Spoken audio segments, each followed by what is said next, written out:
भगवान ने संसार किस लिए बनाया है? संसार में सुख है, दुख नहीं, क्योंकि वेद कहता है। आप लोग मोस्टली कहते हैं कि संसार में दुख है, सुख नहीं, और भगवान में सुख है। ऐसा नहीं है। संसार में दुख नहीं है, संसार भगवान ने बनाया है। तो भगवान अपने बच्चे के लिए ऐसा संसार बनाएंगे जिससे उनके बच्चे को दुख मिले। भगवान ने संसार किस लिए बनाया है?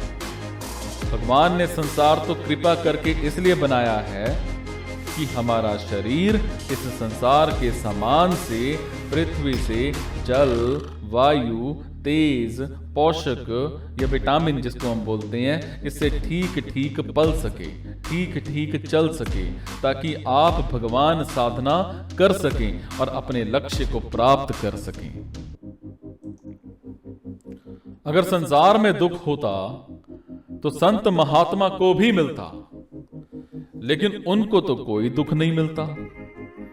इस संसार में रहते हैं, सदा आनंदमय रहते हैं, और वेद तो स्पष्ट रूप से कहता है, अगर आपकी सभी कामनाएं चली गई तो इसी संसार में आप आनंदमय हो जाएंगे।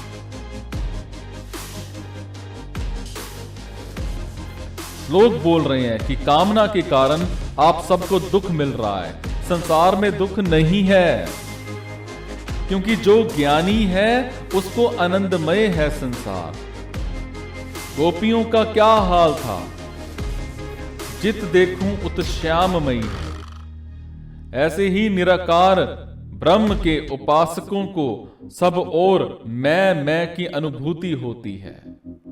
सभी ओर भगवान ही दिखाई पड़ते हैं, और इसी संसार में तुलसीदास, मीरा, तुकाराम, सूरदास को कोई दुख नहीं मिला।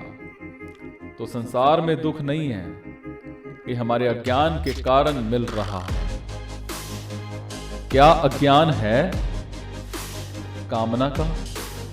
हमने अपने आप को शरीर मान लिया, फिर शरीर के विषयों को अपना मन मान लिया, फिर बुद्धि में ये फैसला, ये निर्णय कर लिया कि यहां सुख है, इसीलिए आसक्त हो गया, इसीलिए राग हुआ, फिर द्वेष हुआ, और फिर दुखों का भंडार टूट पड़ा। ये नियम है कि जिसकी यहां आसक्ति होगी उसी की कामना होगी, और जिसकी कामना होगी उसी की पूर्ति में आनंद, सुख मिलेगा और लोभ पैदा होगा।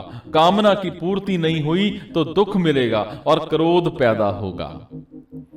अब मूल कारण समझो, क्यों संसार में दुख नहीं हो सकता? आनंद से संसार उत्पन्न हुआ है, आनंद से संसार का पालन होता है, और आनंद में संसार लीन हो जाता है, और आनंद ही ब्रह्म है, आनंद ही भगवान है। हाँ, तो इस संसार में आनंद ही आनंद है, आनंद ही आनंद है। अब मूल कारण समझो, क्यों संसार में दुख नहीं हो सकता?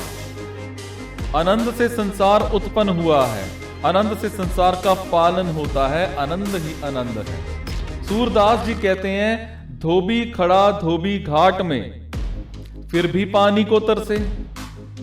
लेकिन क्या कारण है कि हमें आनंद नहीं मिल रहा है? इस बात पर फिर कभी चर्चा करेंगे। बोलिए उमापति महादेव की जय।